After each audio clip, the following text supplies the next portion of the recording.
মানে বিশ্বের সবচেয়ে বড় ফিতনা ছিল দ্বিতীয় বিশ্বযুদ্ধ। তার আগে একটা হয়েছে প্রথম বিশ্বযুদ্ধ, যেখানে প্রায় কয়েক কোটি মানুষ মারা গেছে, আর সেকেন্ড ওয়ার্ল্ড ওয়ারে আরো বেশি মানুষ মারা গেছে। তো এখন বিশ্বকে ঠেলে দেওয়া হচ্ছে একটা থার্ড ওয়ার্ল্ড ওয়ারের দিকে, মানে যে কোনো সময় একটা তৃতীয় বিশ্বযুদ্ধের আশঙ্কা করছেন এখনকার যারা মিলিটারি অ্যাফেয়ার্স নিয়ে পড়াশোনা করেন, ওয়ার্ল্ড অ্যাফেয়ার্স নিয়ে পড়াশোনা করেন, তারা এগুলো বলতে পারবেন ভালো। বিশ্বকে একটা খাদ্য মন্দার দিকে ঠেলে দেওয়া হচ্ছে, বিশ্বকে একটা দুর্ভিক্ষের দিকে ঠেলে দেওয়া হচ্ছে, এবং মহামারীর মধ্য দিয়ে অলরেডি কিন্তু আমাদের বিভিন্ন দেশের ইকোনমিক অবস্থা ভালো না, তার উপরে খাদ্য সংকট, তার উপরে যে বৈশ্বিক যুদ্ধগুলো, আমদানি রপ্তানি বন্ধ হয়ে যাচ্ছে, তেল গ্যাসের দাম বেড়ে যাচ্ছে, জনগণ হাহাকার করছে। এই পলিটিক্যাল গ্লোবাল অ্যাফেয়ার্সের ফিতনা এগুলা। তা আপনাকে এই জন্যই প্রথমে আমি একটা কথা বললাম যে ফিতনাময় একটা পরিবেশে একজন মুমিন যার অন্তর্দৃষ্টি আছে, যে কোরআন এবং সুন্নাহ দিয়ে এই বিশ্বের এই রহস্যগুলো উদ্ঘাটন করতে পারে, সে ভালো থাকতে পারে না। তার মনটা সবসময় কিন্তু মানে ব্যাকুল থাকবে যে কিভাবে এইসব সমস্যা থেকে নিজে উত্তরণের পথ খুঁজতে পারি, আর আমার পরিবারকে বাঁচাতে পারি, আর আমার জনগণকে বাঁচাতে পারি। আর যদি আপনি আত্মকেন্দ্রিক হন, স্বার্থপর হন, তাহলে নিজের চটকায় তেল দিবেন, নিজে ভালো থাকলেই বাপের নাম। তো দেখুন, এই জামানার কথাই নবীজি বলছেন সাল্লাল্লাহু আলাইহি ওয়াসাল্লাম, তোমাদের সামনে এমন একটা যুগ আসছে, নবীজি বলছেন জামানা সাবরিন, কঠিন জামানা, যে জামানায় ঈমান নিয়ে চলাটা হবে হাতের মধ্যে আগুন নিয়ে চলার মতো। নবীজি বলছেন ওই সময়ে সাহাবী জিজ্ঞাসা করছেন, ইয়া রাসূলুল্লাহ, আমি ওই সময় কি করব? ওই সময় আমি কি করব? আমাকে কি পরামর্শ দিচ্ছেন? নবী সাল্লাল্লাহু আলাইহি ওয়াসাল্লাম বলছেন, হে আমর ইবনে আস, তুমি ওই সময় বাড়িতে অবস্থান করো, বাসায় থাকো, বিনা প্রয়োজনে বাড়ির বাইরে এসো না। ওই সময় তুমি নিজের পাপের জন্য আল্লাহর কাছে ক্রন্দন করতে থাকো, বিনা প্রয়োজনে বাড়ির থেকে বের হয়েও না। আর মানুষের সাথে এত বেশি মেলামেশা করো না, নিজে তোমার আমল, তোমার গুনাহ নিয়ে ব্যস্ত থাকো, তোমার পাপের জন্য আল্লাহর কাছে কান্নাকাটি করো, ইনশাআল্লাহ তুমি নাজাত পেয়ে যাবে। এটা একটা অপশন, মানে ফিতনাময় পরিবেশে আপনি কিভাবে বাঁচবেন, এটা একটা অপশন। আর একটা হাদিসে গিয়ে নবী সাল্লাল্লাহু আলাইহি ওয়াসাল্লাম বলছেন যে যখন এমন ফিতনাময় পরিবেশ আসবে, তখন যদি তোমরা এই আমর বিল মারুফ নাহি আনিল মুনকার, সৎ কাজের আদেশ, অসৎ কাজের নিষেধ, আমার সুন্নতের উপর অটল থাকতে পারো, তাহলে তোমরা 50 জন শহীদের নেকি পাবে। সাহাবায়ে কেরাম বলছেন, ইয়া রাসূলুল্লাহ, আমিনহুম আও মিন্না, তাদের মধ্যে 50 জন নাকি আমাদের মধ্যে 50 জন শহীদ? নবী করিম সাল্লাল্লাহু আলাইহি ওয়াসাল্লাম বলছেন, বাল মিনকুম, বরং তোমাদের মধ্যে 50 জন শহীদ। এটা অপশন নাম্বার 2। এক কি বললাম, আপনি নিজেকে নিয়ে ব্যস্ত থাকেন, বাসায় থাকেন, বিনা প্রয়োজনে বাড়ির থেকে বের হবেন না, মানুষের সাথে কম মেলামেশা করেন, এবং নিজের পাপের জন্য আল্লাহর কাছে কান্নাকাটি করেন, নিজের আমল নামা নিয়ে ব্যস্ত থাকেন, ইনশাআল্লাহ নাজাত পাবেন। 2 নাম্বার, যদি আপনার কাছে আরো বেশি যোগ্যতা থাকে এবং আপনি আরো বেশি সাহসী হন এবং আপনি উম্মার, দেশের জনগণের কল্যাণ কামনা করেন, তাহলে অন্যদেরকেও এই ফিতনাময় পরিবেশে টিকে থাকার ফর্মুলা বলে দেন। এখানে সবর করেন, আমর বিল মারুফ নাহি আনিল মুনকারের কাজ করেন, আল্লাহ পাক আপনাকে ইনশাআল্লাহ 50 জন শহীদ সাহাবী নেকি দিবেন সব। আরো অপশন আছে। কি অপশন? ওই যে আসহাবুল কাহফ কি করেছিল, একটা ফিতনাময় পরিবেশ থেকে নিজেরা আস্তে করে সরে গিয়েছে। যখন আপনি পরিবেশকে পরিবর্তন করতে আর পারছেন না, দাওয়াত দিয়েও কোনো কাজ হচ্ছে না, মানুষ কথাও শুনছে না, জুলুম নির্যাতন বাড়তেই আছে, টিকে থাকা মুশকিল, তখন তাদের হিসাবের দায়িত্ব আল্লাহর উপর ছেড়ে দেন, আপনি ওখান থেকে ডিসকানেক্টেড হয়ে যান। হয়তো আপনার কাছে মনে হচ্ছে না এখন ওই যুগ আসে নাই, কিন্তু আমি আপনাকে বলে দেই যে কোরআন এবং সুন্নাহর চোখ দিয়ে যদি আপনি দেখতে শেখেন এবং বর্তমান বিশ্বের প্রেক্ষাপটটা অ্যানালাইসিস করার যোগ্যতা আপনি অর্জন করেন কোরআন সুন্নাহর চোখ দিয়ে, আপনি বুঝতে পারবেন সেই সময় অনেক আগেই চলে এসেছিল। এখন ফিতনা এবং ফাসাদময় এই পরিবেশে আমরা কি করতে পারি, ছোট স্কেলে, বড় স্কেলে না, ছোট স্কেলে। আমি আজকে বড় বিষয় নিয়ে কথা বলতে আসি নাই, কারণ আমি চিন্তা করলাম যে আসলে প্রথমে যদি ব্যক্তিকেন্দ্রিক বিষয়টা ঠিক না হয়, বড় বিষয় আলোচনা করে কোনো লাভ নাই। আগে ব্যক্তি যদি ঠিক না হয়, বড় বিষয় আলোচনা করে আসলে কোনো লাভ নাই, আপনারা বুঝবেনও না, মাথার উপর দিয়ে চলে যাবে। এখন গ্লোবাল অ্যাফেয়ার্স নিয়ে কথা বলে খুব একটা ফায়দা নাই আপনাদের। এখন ইকোনমিক পুরো এই সুদভিত্তিক সিস্টেম আপনি চেঞ্জ করতে পারবেন না, এবং পুরো যে তাগুতি ব্যবস্থা আপনি চেঞ্জ করতে পারবেন না। আপনি কি করতে পারবেন? আপনি নিজেকে পরিবর্তন করতে পারবেন, আপনার পরিবারকে পরিবর্তন করতে পারবেন। এতটুকু আপনার পক্ষে এখন পর্যন্ত সহজ, ঠিক না? ঠিক কথা। এটা আপনি এখন করতে পারবেন। তো এটার ফর্মুলা কি? ফর্মুলা ঘাটতে গিয়ে আল্লাহ পাক আমার মাথার মধ্যে একটা হাদিস নিয়ে এসে দিলেন, কারণ আমি বিশ্বাস করি যে আপনারা বলছেন মাওলানা আল্লামা, আমি আসলে এমন কিছু নই। এই কথাগুলো আসলে আমার সাথে যায় না। আমি নিতান্তই একজন ছোট মানুষ এবং তালেবে ইলম, জ্ঞানের পথের পথযাত্রী। আর আমি তালেবে ইলম হয়ে থাকতে চাই। আমি মুফতি নই, আমি মুহাদ্দিস, মুফাসসির বা এই যে শব্দগুলো আপনারা বলছেন এমন কিছুই নয়। আসলে কিয়ামতের মাঠে আমি জান্নাতে যেতে পারবো কিনা আমি নিজেই জানি না। যখন কোনো মানুষ নিজেকে অনেক বড় মনে করা শুরু করবে, বুঝে নেবেন সে ইবলিসের আনুগত্য করা শুরু করেছে আর কি। কারণ ইবলিস বলেছিল আবা ওয়াস্তাকবারা, আমি খলাকতানি মিন নার ওয়া খলাকতাহু মিন তিন, আমাকে সৃষ্টি করেছেন আগুন দিয়ে, আদমকে সৃষ্টি করেছেন মাটি দিয়ে, আমি কেন আদমকে সিজদা করতে যাব? তো এটা ইবলিসের চরিত্র, আবা ওয়াস্তাকবার, সে উদ্ধত হয় এবং অহংকার প্রদর্শন করে। তো আমি মনে করি যে আমি কিছু বলি না, আল্লাহ রাব্বুল আলামিন আমাকে বলার তৌফিক দেন মাত্র, আলহামদুলিল্লাহ। তা আমার মাথায় একটা হাদিস আসছে, সকাল থেকে ঘুরছে। সেটা হচ্ছে, দেখুন বারা ইবনে আযিব রাদিয়াল্লাহু আনহু থেকে বর্ণিত হাদিসটা আসছে এবং হাদিসটা বিশুদ্ধ। এখান থেকে আমি মূল আলোচনা যাচ্ছি যে একদিন আনসার মানুষদের মধ্যে, আনসার কারা? আমাদের আনসার বাহিনী। আনসার কারা? যারা মুহাজির সাহাবীদেরকে আশ্রয় দিয়েছিল মদিনায়, তাদেরকে কি বলা হয়? আনসার। তাহলে শব্দটা সুন্দর না? তাহলে আমাদের বাহিনীর নামটাও সুন্দর, মাশাআল্লাহ। তো আনসার সাহাবীদের মধ্যে একজন ইন্তেকাল করেছেন, ইন্না লিল্লাহি ওয়া ইন্না ইলাইহি রাজিউন। এখন তাকে দাফন করা হচ্ছে, আর নবী সাল্লাল্লাহু আলাইহি ওয়াসাল্লাম কবরের পাশে চুপ করে বসে পড়লেন। তার বসা দেখা দেখি বাকি সাহাবীরাও তাকে ঘিরে গোল করে বসে পড়লেন। তারা বলছেন আমরা এমন ভাবে এখানে বসেছিলাম যেন আমাদের মাথার উপরে পাখি এসে বসতে পারে, চুপচাপ, কোনো নড়াচড়া নাই। দেখেন রাসূলের সাথে বসার সুন্নত, দেখেন কোরআন এবং হাদিসের মাহফিলে বসার কিন্তু সুন্নত আছে। এখানে বসে দুনিয়াবি এত গল্পগুজব করা যাবে না, এই মোবাইল টোবাইল হাবিজাবি নিয়ে এত ব্যস্ত থাকা যাবে না, দিলের কান দিয়ে শুনতে হবে, ঠিক আছে? আদব আছে, না হলে কথা আপনার উপর তাসির করবে না। তারা এমন ভাবে বসেছিলেন যেন মাথার উপরে পাখি বসতে পারে, সুবহানাল্লাহ। এবার নবী করিম সাল্লাল্লাহু আলাইহি ওয়াসাল্লাম বলছেন যে যখন মাইয়েতকে কবরে শোয়ানো হয় তখন সে তাকে দাফন করে যাওয়া ব্যক্তিদের হাঁটার খসখস আওয়াজ শুনতে পায়। এরপরে তাকে যখন শুইয়ে দেওয়া হয়, সে যদি মুমিন ব্যক্তি হয় তাহলে তার মাথার দিকে তার সালাত এসে দাঁড়িয়ে যায়। দুনিয়াতে আপনি যে নামাজগুলো পড়েছেন, আমি যে নামাজগুলো পড়ছি, এগুলো মাথার দিকে দাঁড়িয়ে যায়। ডান দিকে চলে আসে তার সওম, সওম মানে কি? রোজা। বাম দিকে চলে আসে যাকাত, যাকাত মানে কি? যাকাতের সাথে তো আমরা পরিচিত নই। আমরা ওই যে রাস্তাঘাটে যে দান খয়রাতগুলো উঠানো হয় এগুলোর সাথে খুব পরিচিত, তাই না? কত টাকা, কত পয়সা, কি কি গান গড়ে আর টাকা কালেকশন করে না?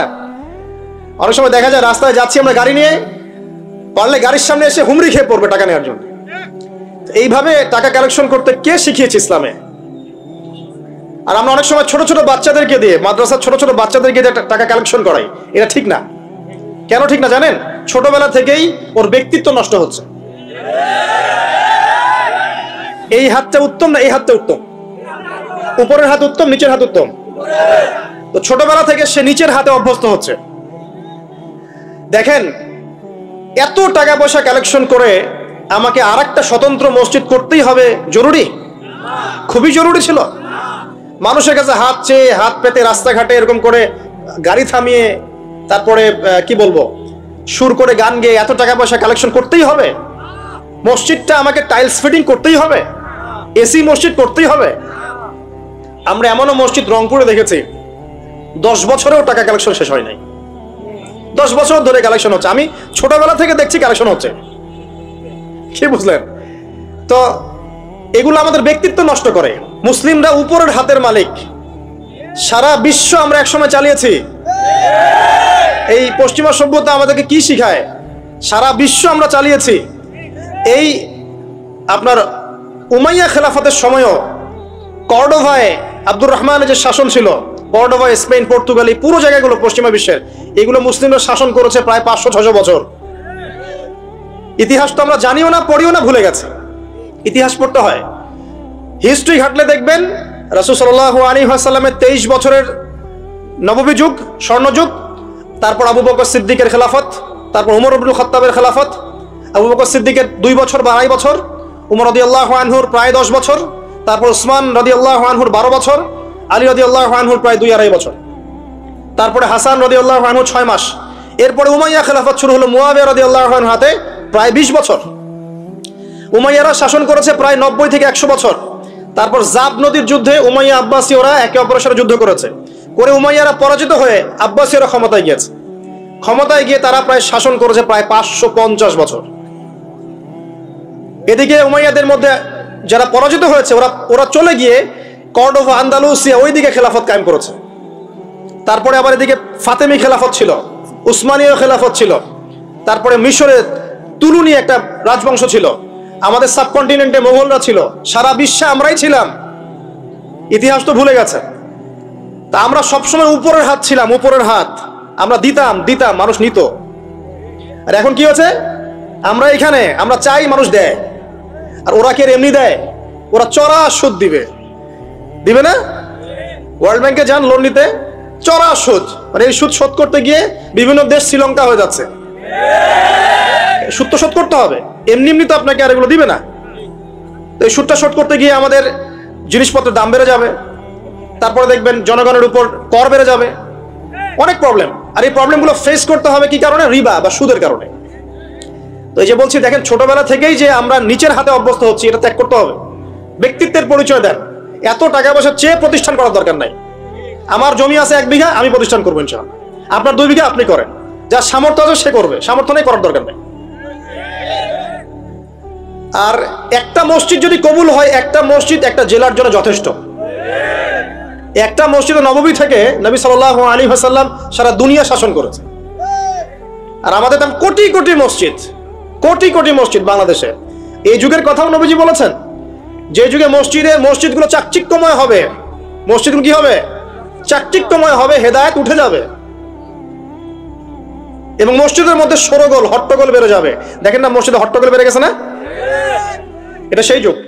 তো যেটা বলছিলাম প্রিয় ভাইরা, যে নিচের হাতে অভ্যস্ত না, উপরের হাতে অভ্যস্ত হতে হবে। এই কারণে এই যে একটা হাদিসের কথা শুরু করলাম, যে আনসার সাহাবী কারা ছিল? যারা মুহাজির সাহাবীদেরকে আশ্রয় দিয়েছে। এখন এই সাহাবীদের মধ্যে একজন ইন্তেকার করেছে, তার লাশ যখন রাখা হচ্ছে তখন নবীজি বলছেন, মাথার দিকে মাইয়েতের আসে কি? সালাত। সালাত মানে কি? নামাজ। 5 ওয়াক্ত নামাজ আজকে থেকে ছাড়বেন? ওয়াদা করেন আজকে থেকে 5 ওয়াক্ত নামাজ ছাড়বো না ইনশাআল্লাহ। একটা হাদিস খালি বলি, মান তারাকা সালাতান মুতাআম্মিদান ফাকাদ কাফারা, মান তারাকা সালাতান মুতাআম্মিদান ফাকাদ কাফারা। আবার শুনেন, ক্বালা রাসূলুল্লাহ সাল্লাল্লাহু আলাইহি ওয়াসাল্লাম, মান তারাকা সালাতান মুতাআম্মিদান ফাকাদ কাফারা। আর মুয়াজ বিন জাবাল রাদিয়াল্লাহু আনহু নবীজি বলেছেন, মান তারাকা সালাতান মুতাআম্মিদান ফাকাদ বারিয়াত মিন জিম্মাতিল্লাহ। যে ব্যক্তি নিজের উপর ফরজ নামাজ ছেড়ে দিল, সে কুফরি করলো। মুয়াজ বিন জাবালকে নবী সাল্লাল্লাহু আলাইহি ওয়াসাল্লাম বলছেন, যে ব্যক্তি ফরজ নামাজ ইচ্ছা করে ছেড়ে দিল, সে ব্যক্তি আল্লাহর জিম্মা থেকে মুক্ত হয়ে গেল। নামাজ ছাড়বেন প্রিয় ভাই? 5 ওয়াক্ত নামাজ জামাতের সাথে ইনশাআল্লাহ। আল্লাহ আমাকে তৌফিক দেখ, আপনাদের সবাইকে তৌফিক দান করুন, আমিন। জামাত যদি না পান, একা পড়ে নেবেন, ঠিক আছে? যদি ঘুমিয়ে থাকেন, ঘুম থেকে উঠে পড়বেন। ভুলে গেছেন, যখন মনে হবে তখন পড়বেন। ওযু করার পানি নাই, কি করবেন? তায়াম্মুম করবেন। তায়াম্মুমেরও কিছু নাই, আপনার কোনো কাপড়ই নাই, সতর ঢাকার কোনো কাপড়ই নাই, কি করবেন? বসে বসে নামাজ পড়বেন ওই অবস্থাতেই। এটা কোনো মাফ নাই। মানে আপনার ওযু করার কোনো পানি নাই, তায়াম্মুমের কিছুই নাই, কাপড়ও নাই সতরে, তখনও নগ্ন হয়ে বসেই নামাজ পড়তে হবে, মাফ নাই। যখন শোয়ানো হবে, মাথার দিকে কি থাকবে? সালাত। তাহলে আমরা যারা ফরজ সালাত এখন আদায় করছি না, আজকে তওবা করেন, বলেন আস্তাগফিরুল্লাহ আল্লাযী লা ইলাহা ইল্লা হুয়াল হাইয়ুল কাইয়্যুম ওয়া আতুবু ইলাইহি। হে আল্লাহ, আমরা তওবা করছি, সারা জীবনে যত নামাজ পড়ি নাই, এই সমস্ত নামাজ না পড়ার পাপ থেকে তোমার কাছে তওবা করছি। ঠিক আছে? এটা আস্তাগফিরুল্লাহর অর্থ নয়, আমি বাংলায় বললাম। আর যদি নামাজ কাজা করে আদায় করে দিতে পারেন, আলহামদুলিল্লাহ, খুবই ভালো হয়। যদি নাও পারেন, তাও এখন থেকে আর কোনো নামাজ বাদ দিয়েন না, আর বেশি বেশি নফল নামাজ পড়ার চেষ্টা করেন। আল্লাহ পাক তৌফিক ইনায়াত করুন। আসুন, তারপরে ডান দিকে কি? সওম। সওম মানে কি? রোজা। রমজান মাসে রোজা রাখি সবাই তো মাশাআল্লাহ, আলহামদুলিল্লাহ। রমজান মাসে সওম রাখার পাশাপাশি বেশি বেশি নফল সওম রাখার ব্যাপারে অভ্যস্ত হওয়ার চেষ্টা করতে হবে। সবচেয়ে সেরা সওমগুলো হচ্ছে মাসের 3 দিন, আইয়ামে বীজের সওম, চাঁদের 13, 14 এবং 15 তারিখ। আর সপ্তাহে 2 দিন, সেটা হলো বৃহস্পতিবার এবং কি সোমবার। আল্লাহ পাক তৌফিক দান করুন, আমিন। এছাড়া আরাফার সওম আছে, আশুরার সওম আছে, ঠিক আছে, জিলহজ মাসের প্রথম 10 দিন রাখতে পারেন ইত্যাদি। এবার বাম দিকে কি যাকাত, যেটা বলছিলাম যাকাতের সাথে আমরা খুব একটা পরিচিত নই, অথচ যাকাত একটা ফরজ ইবাদত। কেউ যদি নামাজ এবং যাকাতের মধ্যে পার্থক্য করে সে ব্যক্তি কাফের হয়ে যাবে।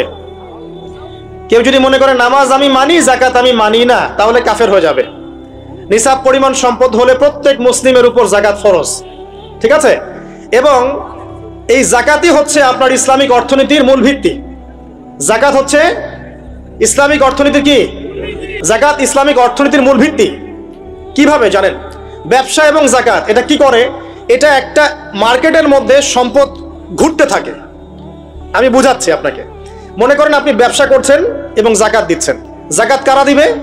যারা যাকাতের নিসাব পরিমাণ সম্পত্তি রাখে, মানে কিছুটা ধনী তারা। তো তারা ব্যবসা করছে মাশাআল্লাহ। ব্যবসা যখন করে ব্যবসায় কি থাকে? লাভ থাকে, লস থাকে, লাভ থাকে, লস থাকে। লাভও হতে পারে আপনার, লসও হতে পারে। আর সুদে কি শুধু লাভ, লস আছে? লস নাই। পার্থক্য বোঝেন। এখন ব্যবসা যখন আপনি করবেন, এই টাকা বা মূল যে ক্যাপিটাল যেটা বলে অর্থনীতির ভাষায়, এটা মার্কেটের মধ্যে সার্কুলেট করতে থাকবে। আজকে আপনি ধনী, লাভ করেছেন, কালকে লস করবেন, এই ধন আরেকজনের হাতে চলে যাবে। সে আবার ব্যবসা করছে, সে লাভ করলে সম্পদ তার হাতে থাকলো, লস করলে আরেকজনের হাতে। মানে এই মানিটা, ক্যাপিটাল যেটা, এটা মার্কেটের মধ্যে ঘুরতে থাকে, ঘুরতে থাকে। আজকে কেউ ধনী, কালকে কেউ ধনী, আজকে কেউ ফকির, কালকে কেউ ধনী, এভাবে। এখানে আল্লাহ পাক যাকে ইচ্ছা হয় ধন দেন, যাকে ইচ্ছা হয় দরিদ্র করেন। এটা আল্লাহ পাক নিয়ন্ত্রণ করেন। আবার এর মধ্যে যারা ধনী হবে তারা আবার যাকাত দিবে। কাকে যাকাত দিবে? যে গরিব তাকে। এই কারণে অর্থনৈতিক সাম্য থাকবে এবং টাকা ক্যাপিটাল মার্কেটে সার্কুলেট করতে থাকবে। এটা হচ্ছে ইসলামিক ইকোনমিক্স।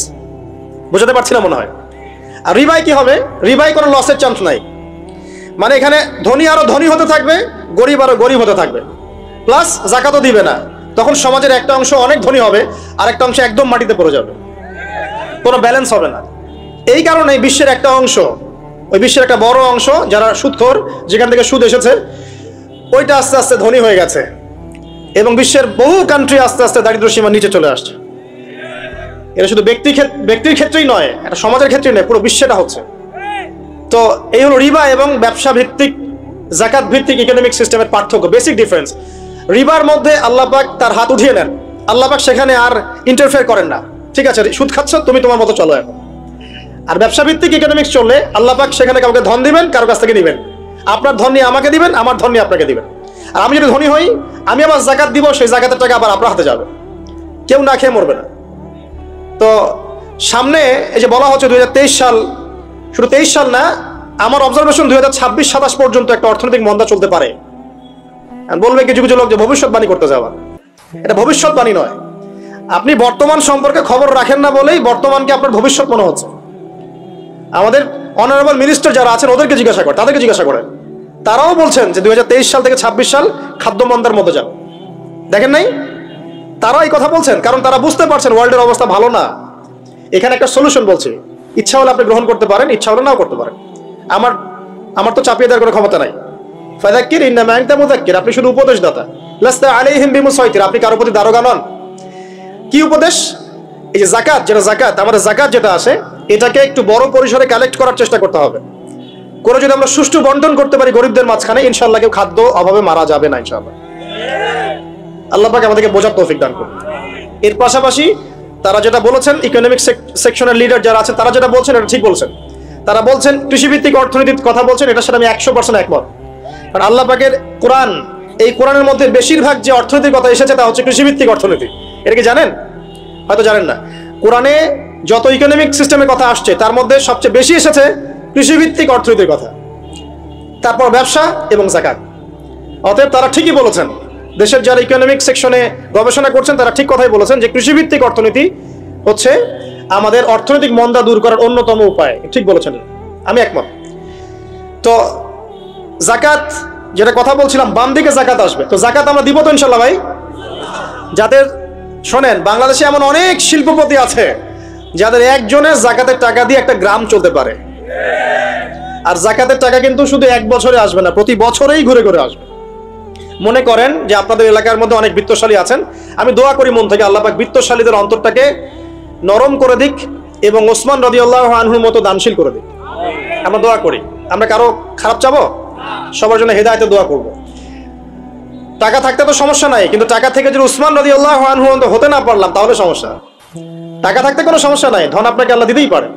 এই ধনটাকে উসমান গনি রাদিয়াল্লাহু আনহুর মতো আল্লাহর পথে বিতরণ করে দেন, ইনশাআল্লাহ আল্লাহ পাক আপনাকে জান্নাতুল ফেরদৌস দান করবেন। তো অনুরোধ থাকবে, দেখেন আপনারা যদি একটা এলাকার যাকাত কালেক্ট করতে পারেন, মনে করেন কথার কথা এখানে কিছু মেয়ে আছে যারা খারাপ পথে পা বাড়িয়েছে, আমার কথা বুঝতে পারছেন? আচ্ছা, এরকম পল্লী অনেক জায়গা আছে না? এক বছরের যাকাতের টাকা দিয়ে সমস্ত যৌনপল্লীর মেয়েদেরকে কাজ দেওয়া সম্ভব, কর্মে আনা সম্ভব। ওদেরকে কাজের ব্যবস্থা করে দেন, ওরা কখনোই এই সেক্স ওয়ার্কারের কাজ করবে না ইনশাআল্লাহ। কোনো মেয়ে এই কাজ করতে চায় না, আমার মতে কোনো মেয়ে চায় না যে ইজ্জত বিক্রি করে খাবো। কোনো মেয়ে চাবে? কখনো চাবে না। ওকে আপনি ভালো কাজের ব্যবস্থা করে দেন এই যাকাতের টাকা দিয়ে, দেখবেন ইনশাআল্লাহ সে ওই খারাপ পথ ছেড়ে দিয়েছে। অনেক দেখবেন দরিদ্র মানুষ আছে যে পড়াশোনা করার কোনো সুযোগ নাই, টাকা পয়সা নাই, পড়াশোনা করতে চায় কিন্তু টাকা পয়সা নাই, দিনের জ্ঞান অর্জন করতে চায়, দেশকে কিছু দিতে চায়, টাকা নাই। তাকে আমরা হেল্প করতে পারি না? পারি। অনেক মানুষ আছে মাদক দ্রব্য বিক্রি করছে, তাকে বুঝান, দিনের হেদায়েত দেন যে ভাই আমি তোমাকে আরো ভালো চাকরি দিব, ভালো ব্যবসা দিব, তুমি ছাড়বা কিনা? বলবো আমি ছেড়ে দেবো ইনশাআল্লাহ। বুঝালে ছেড়ে দেবে ইনশাআল্লাহ। এই যে মেগা প্রজেক্ট যেটা কথা বলি আমরা, আত্মোন্নয়নমূলক বলেন, যুব উন্নয়নমূলক বলেন, বা কান্ট্রি ডেভেলপমেন্টের কথা বলেন, এখানে যাকাত একটা বড় শক্তি হতে পারে। তবে এটাকে সুষ্ঠুভাবে কালেক্ট করতে হবে এবং যাকাতের যে 8টা খাত আছে এই খাতগুলোতে সুষ্ঠুভাবে বন্টন করতে হবে। অমুসলিমদেরকেও যাকাত দেওয়া যায়, জানেন? অমুসলিম যদি কেউ থাকে, দরিদ্র, তাকেও যাকাত দিয়ে সহযোগিতা করা যায়। আমরা সহযোগিতা করি না বলেই তো ওই যে পশ্চিম থেকে লোকজন এসে সহযোগিতা করে খ্রিস্টান বানাচ্ছে এখন সবাইকে। আরো বাড়বে দিন দিন, দেখেন। আমরা তো সহযোগিতা করছি না। আপনার পাশে আপনার প্রতিবেশী না খেয়ে মারা যাচ্ছে, আপনি যাচ্ছেন না। এখন তো অন্য কেউ এসে যদি সাপোর্ট করে, ও তো তার দলেই ভিড়বে তখন। স্বাভাবিক, এটাই হচ্ছে এখন। আল্লাহ বোঝার তৌফিক দান করুক আমাদের।